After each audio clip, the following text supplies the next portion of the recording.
ನಮಸ್ಕಾರ ವೀಕ್ಷಕರೇ, Kannada astro media ಚಾನಲ್ಗೆ ನಿಮ್ಮೆಲ್ಲರಿಗೂ ಆತ್ಮೀಯವಾದ ಸ್ವಾಗತ.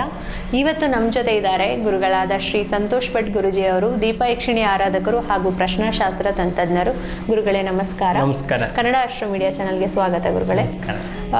ಈ ವಿಷಯ ಏನು ಅಂದರೆ, ಇವತ್ತು ಕೆಲವೊಂದು ವಿಷಯಗಳು ಸರಳ ಪರಿಹಾರಗಳನ್ನ ಗುರುಗಳು ನಮಗೆ ತಿಳಿಸ್ಕೊಡ್ತಾರೆ. ಗುರುಗಳೇ, ಇವಾಗ ಕೆಲವೊಂದು ತುಂಬ ಜನದ ಪ್ರಶ್ನೆಗಳು ಏನಪ್ಪ ಅಂದರೆ, ನಾವು ಎಷ್ಟು ದೇವರುಗಳಿಗೆ ಹೋಗ್ತೀವಿ, ದೇವಸ್ಥಾನಗಳಿಗೆ ಹೋಗ್ತೀವಿ, ಎಷ್ಟೇ ಚೆನ್ನಾಗಿ ಪೂಜೆಗಳು, ಹೋಮಗಳು ಅಥವಾ ಇನ್ನು ಯಾವ ಥರದ ಭಕ್ತಿಗಳನ್ನ ತೋರಿಸಿದ್ರೂ ನಮಗೇನು ಅನುಕೂಲ ಆಗ್ತಾ ಇಲ್ಲ ದೇವ್ರ ಕಡೆಯಿಂದ. ಆ ಥರದ್ದು ಕೆಲವೊಬ್ರದ್ದು ಪ್ರಶ್ನೆಗಳಿದೆ. ಇದ್ರ ಬಗ್ಗೆ ತಿಳಿಸ್ಕೊಡಿ ಗುರುಗಳೇ. ನೋಡಿ, ಅದು ಏನಾಗುತ್ತೆ ಅಂತ ಹೇಳಿದ್ರೆ, ಎನ್ಮಯ ಭಕ್ತಿಯುಕ್ತೇನ ಫಲಂ ಪುಷ್ಪಂ ಪತ್ರಂ ತೋಯಂ ಅಂತ ಶ್ರೀಕೃಷ್ಣ ಭಗವಂತ ಹೇಳಿದ್ದಾನೆ. ನಾವು ಯಾವ ಒಂದು ಭಕ್ತಿಯಿಂದ ಮಾಡ್ತೀವೋ ಅದು ಭಗವಂತನಿಗೆ ರೀಚ್ ಆಗೇ ಆಗುತ್ತೆ. ಅದರಲ್ಲಿ ಭಕ್ತಿ ಅಂತಕ್ಕಂಥದ್ದನ್ನು ಜಾಸ್ತಿಯಾಗಿ ಇನ್ವೆಸ್ಟ್ ಮಾಡಬೇಕು.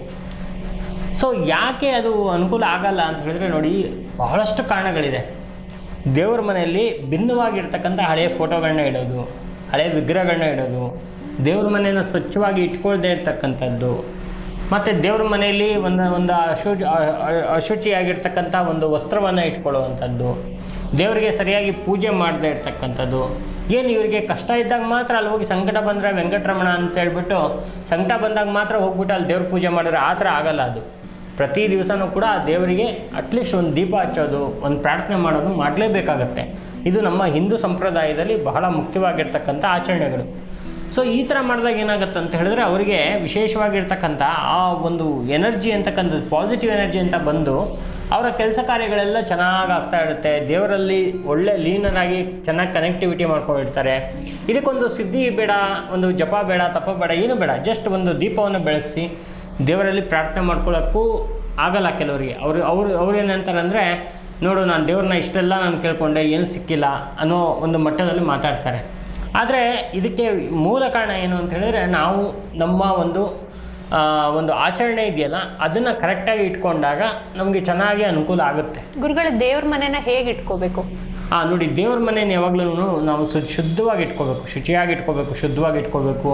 ಅಲ್ಲಿ ಹಳೆಯ ಫೋಟೋಗಳೇನಾದರೂ ಅಕಸ್ಮಾತ್ ಏನಾದರೂ ಭಿನ್ನವಾಗಿದ್ದರೆ, ಕೈ, ಕಾಲು, ಮುಖ ಅಥವಾ ಸೈಡಲ್ಲಿ ಏನಾದರೂ ಕೆಲವು ಸ್ಕ್ರ್ಯಾಚಸ್ ಬಿದ್ದಿರೋದು ಅಥವಾ ಗಾಜು ಹೊಡೆದಿರೋದು ದೇವ್ರ ಫೋಟೋಗಳಲ್ಲಿ, ಅಥವಾ ವಿಗ್ರಹದಲ್ಲಿ ಮುಖ ಒಂಥರ ಇರುತ್ತೆ, ಹಿಂದೆ ಮುಂದೆ ಇರುತ್ತೆ, ಕಣ್ಣೇ ಇರೋದಿಲ್ಲ, ಅಥವಾ ಹಿಂದೆ ಬೆನ್ನೇ ಇರೋದಿಲ್ಲ. ನೋಡಿ, ಬೆನ್ನು ಇಲ್ಲದೆ ಇರ್ತಕ್ಕಂಥ ವಿಗ್ರಹವನ್ನು ಇಟ್ಕೋಬಾರ್ದು, ಪೂಜೆ ಮಾಡಬಾರ್ದು ಅಂತ ಇದೆ.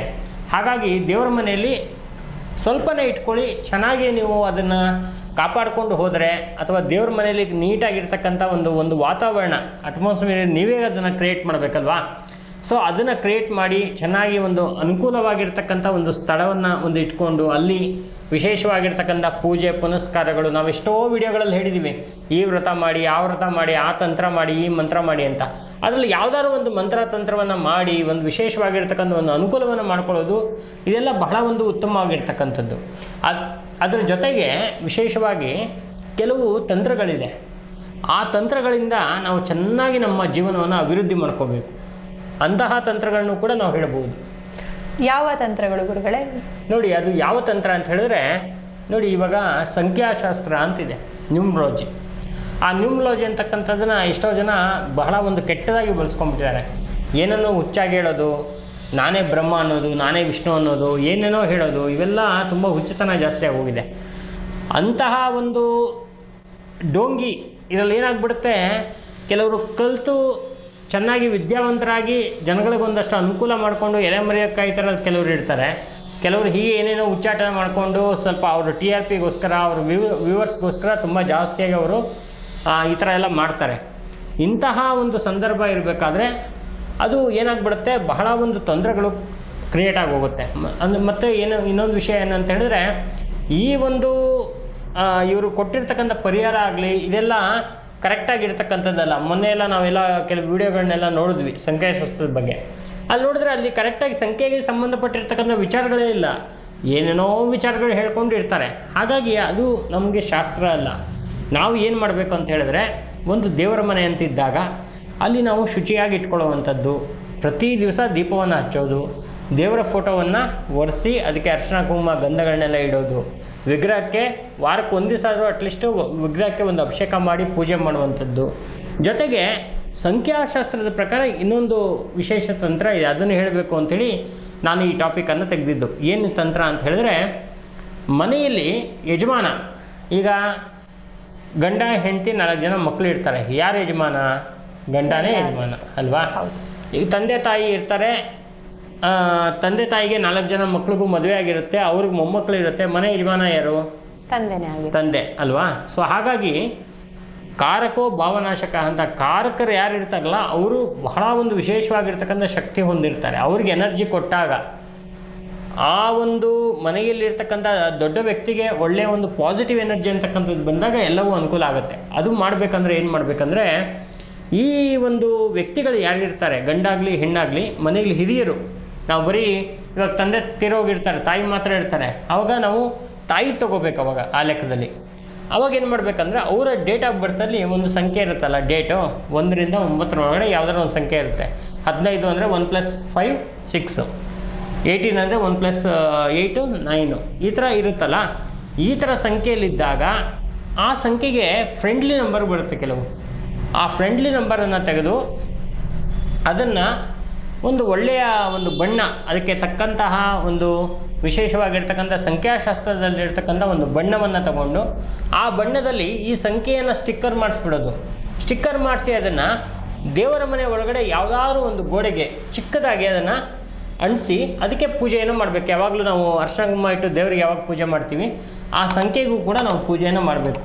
ಡೈಲಿ ಮಾಡಬೇಕಾಗತ್ತೆ, ಅಂದರೆ ಪೂಜೆ ಮಾಡುವಾಗೆಲ್ಲ ಮಾಡಬೇಕು. ಪ್ರತಿದಿನವೂ ಕೂಡ ನಾವು ಪೂಜೆ ಯಾವಾಗ ಮಾಡ್ತೀವಲ್ಲ ಆವಾಗ ಒಂದು ಸ್ವಲ್ಪ ಧೂಪ ತೋರಿಸ್ಬಿಡೋದು.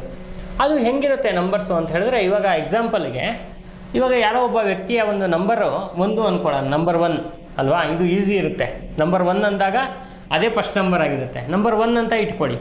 ಆವಾಗ 3ನೇ ನಂಬರು, 2ನೇ ನಂಬರು, 9ನೇ ನಂಬರು, 5ನೇ ನಂಬರ್ ಎಲ್ಲ ಫೇವರ್ ಆಗಿರುತ್ತೆ ಅವರಿಗೆ. ಈ 4 ನಂಬರ್ಗಳಲ್ಲಿ ಒಂದು ಯಾವುದಾದ್ರೂ ಒಂದು ನಂಬರ್ನ ತೊಗೊಳ್ಳೋದು, ಒಂದು 5ನ್ನೇ ತೊಗೊಳ್ಳೋದು, 5 ನಂಬರು. ಬುಧ ಸೂರ್ಯ ಕಾಂಬಿನೇಷನ್ ತುಂಬ ಚೆನ್ನಾಗಿರುತ್ತೆ, ಬುಧಾದಿತ್ಯ ಯೋಗ ಕೊಡುತ್ತೆ. 5ನೇ ನಂಬರ್ಗೆ ಕಲರ್ ಯಾವುದು ಅಂದರೆ ಹಸಿರು ಬಣ್ಣ. ಆ ಹಸಿರು ಬಣ್ಣದ ಒಂದು ಸ್ಟಿಕ್ಕರನ್ನು ಮಾಡಿ, 5ನೇ ನಂಬರ್ ಅಂತ ಹೇಳಿ ಒಂದು ಸ್ಟಿಕ್ಕರನ್ನು ಮಾಡಿಸಿ, ಆ ಸ್ಟಿಕ್ಕರನ್ನು ದೇವರ ಮನೆಯಲ್ಲಿ ಒಂದು ಗೋಡೆಯಲ್ಲಿ, ದೇವರ ಮನೆಗಿದ್ದರೆ ದೇವರ ಮನೆಯಲ್ಲಿ ಹೊರಗಡೆಯಿಂದ ಮೂರು ಗೋಡೆ ಕಾಣಿಸುತ್ತೆ, ಆ ಕಡೆ ಈ ಕಡೆ ಮಧ್ಯದಲ್ಲಿ ಕಾಣಿಸುತ್ತೆ. ರೈಟ್ ಸೈಡೋ ಲೆಫ್ಟ್ ಸೈಡೋ ಮಧ್ಯದಲ್ಲೋ ಎಲ್ಲೋ ಒಂದು ಕಡೆ ಚಿಕ್ಕದಾಗಿ ಮಾಡಿಸಿ ಅಂಟಿಸ್ಬಿಟ್ಟು ಆ ಒಂದು ಸಂಖ್ಯೆಗೆ ವಿಶೇಷವಾಗಿರ್ತಕ್ಕಂಥ ಊದುಬತ್ತಿಯನ್ನು ತೋರಿಸಿ ಅಲ್ಲಿ ಒಂದು ಪೂಜೆಯನ್ನು ಮಾಡಿದಾಗ ಈ ಮನೆಯ ಯಜಮಾನ ಇದನ್ನಲ್ಲ, ಇವನಿಗೆ ಅಭಿವೃದ್ಧಿ ಅಂತಕ್ಕಂಥದ್ದು ಸ್ಟಾರ್ಟ್ ಆಗುತ್ತೆ. ಎಷ್ಟೋ ಜನಕ್ಕೆ ಇದೆಲ್ಲ ಗುಪ್ತ ಪರಿಹಾರ. ಇದು ಸಂಖ್ಯಾಶಾಸ್ತ್ರದಲ್ಲಿ ಬಹಳ ಅದ್ಭುತವಾಗಿರ್ತಕ್ಕಂಥ ಪರಿಹಾರಗಳಿದೆ, ಆದರೆ ಯಾರೂ ಹೇಳೋರಿಲ್ಲ. ಸೊ ಈ ಒಂದು ಪರಿಹಾರ ಮಾಡ್ಕೊಂಡಾಗ ಏನಾಗುತ್ತಂದರೆ ಇವನ ಜೀವನದಲ್ಲಿ ಒಂದು ವಿಶೇಷವಾಗಿರ್ತಕ್ಕಂಥ ಅನುಕೂಲ ಆಗುತ್ತೆ. ಒಬ್ಬರು ಸುಮಾರು ಒಂದು 14 ವರ್ಷದಿಂದ ಒಬ್ಬರು ಒಂದು ಕೇಸಿಗೆ ಫೈಟ್ ಮಾಡ್ತಾಯಿದ್ರು. ಗುರುಗಳೇ ಎಷ್ಟು ಸಲ ಬಂದರೂ ಆಫೀಸಿಗೆ, ಗುರುಗಳೇ ಈ ಕೇಸೇ ಆಗ್ತಾಯಿಲ್ಲ. ಮತ್ತು ನಾನು ಹೇಳಿದೆ ಅವರಿಗೆ, ನೋಡಿ ನೀವು ಜಾಸ್ತಿ ಏನು ಶ್ರಮ ಪಡೋಕ್ಕೆ ಹೋಗ್ಬಿಡಿ. 60 ವರ್ಷ ಆ ವ್ಯಕ್ತಿಗೆ. ಮನೆಯಲ್ಲಿ ಯಜಮಾನ ಯಾರು ಅಂತ ಕೇಳಿದೆ. ಆ ವ್ಯಕ್ತಿನೇ ಯಜಮಾನ ಆಗಿದ್ದ. ಆವಾಗ ನಿಮ್ಮ ಡೇಟ್ ಏನು ಅಂತ ಕೇಳಿದಾಗ ಆ ವ್ಯಕ್ತಿ ಹೇಳ್ದ, ನನ್ನ ಡೇಟ್ ಬಂದುಬಿಟ್ಟು 5ನೇ ಸಂಖ್ಯೆ ಅಂತೆ. ನಾನೇನು ಮಾಡಿದೆ, 5ನೇ ಸಂಖ್ಯೆಗೆ ತುಂಬ ಫ್ರೆಂಡ್ಲಿ ನಂಬರ್ ಯಾವುದು ಅಂದರೆ 6ನೇ ಸಂಖ್ಯೆ. ಸೊ ನಂಬರ್ 6ಅನ್ನು ವೈಟ್ ಒಂದು ಇದರಲ್ಲಿ ಸ್ಟಿಕ್ಕರ್ ಮಾಡಿ ಅಂಟಿಸಿ ಅಂತ ಹೇಳಿದೆ. ಅವರು ಕೇಳಿದ್ರು, ಅಲ್ಲ ಗುರುಗಳೇ, ಒಂದು ಸ್ಟಿಕ್ಕರ್ ಮಾಡಿ ಅನಿಸ್ಬಿಟ್ರೆ ಏನಾಗುತ್ತೆ, ನೀವು ಒಂದ್ಸಲ ಅಂಟಿಸಿ ಗೊತ್ತಾಗತ್ತೆ ಅಂತ ಹೇಳಿದೆ. ಅಣಿಸಿದ 3ನೇ ದಿವಸಕ್ಕೆ ಅವರು ಕೇಸಲ್ಲಿ ಗೆದ್ಕೊಂಡ್ಬಿಟ್ರು. ಹೇಗೆ ಗುರುಗಳೇ ಇದು ಮ್ಯಾಜಿಕ್ಕು ಅಂತ ಕೇಳಿದ್ರು. ನೋಡಿ, ಮನೆ ಅಂತಕ್ಕಂಥದ್ದು ಒಂದು ಮಂಚ, ವಾಸ್ತು ಅಂತ ಹೇಳಿ ಕರಿತೀವಿ ನಾವು, ವಾಸ್ತು ಅಲ್ವಾ? ಅದು ಅಸ್ತು ದೇವತೆಗಳು ಇರ್ತಾರೆ ಅಂತ, ಆಗಲಿ ಅಂತಕ್ಕಂಥ ದೇವತೆಗಳು ದೇವರ ಮನೇಲಿ ಇರ್ತಾರೆ ಅಂತ. ಅಂತಹ ಒಂದು ಪಾಸಿಟಿವ್ ಎನರ್ಜಿ ದೇವತೆಗಳಿರ್ತಕ್ಕಂಥ ಜಾಗದಲ್ಲಿ ನಿಮ್ಮ ಸಂಖ್ಯೆಯನ್ನು ತೊಗೊಂಡೋಗಿ ಅದಕ್ಕೆ ಫ್ರೆಂಡ್ಲಿ ನಂಬರನ್ನು ಇಟ್ಟು ಪೂಜೆ ಮಾಡಿದಾಗ ನಿಮ್ಮ ಕೆಲಸಗಳೆಲ್ಲವೂ ಅನುಕೂಲ ಆಗುತ್ತೆ. ಇದೊಂದು ಅದ್ಭುತವಾಗಿರ್ತಕ್ಕಂಥ ಪರಿಹಾರ ಅಂಥೇಳಿ ಅವ್ರಿಗೆ ಹೇಳಿದೆ ನಾನು.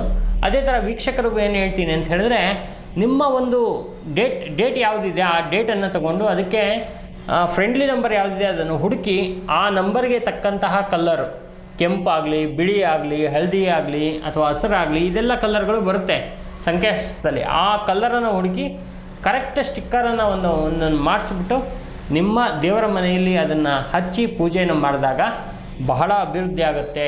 ಇದೊಂದು ಕೆಲಸ ಮಾಡಿದ್ರೆ ಸಾಕು, ಬಹಳ ಅನುಕೂಲ ಆಗುತ್ತೆ. ಇದ್ರ ಜೊತೆಗೆ ದೇವರಿಗೆ ಘಂಟಾನಾದ ಮಾಡುವಂಥದ್ದು, ದೀಪ ಹಚ್ಚುವಂಥದ್ದು, ಪೂಜೆ ಮಾಡುವಂಥದ್ದನ್ನು ವಾರಕ್ಕೆ ಒಂದು ಸಲ ಆದರೂ ಅಥವಾ ವಾರಕ್ಕೆ 2 ದಿವಸ ಆದರೂ ಮನೇಲಿ ದಿನ ಮಾಡೋರು ಪ್ರತಿ ದಿವಸ ಆದರೂ ಇದನ್ನು ಮಾಡಲೇಬೇಕು.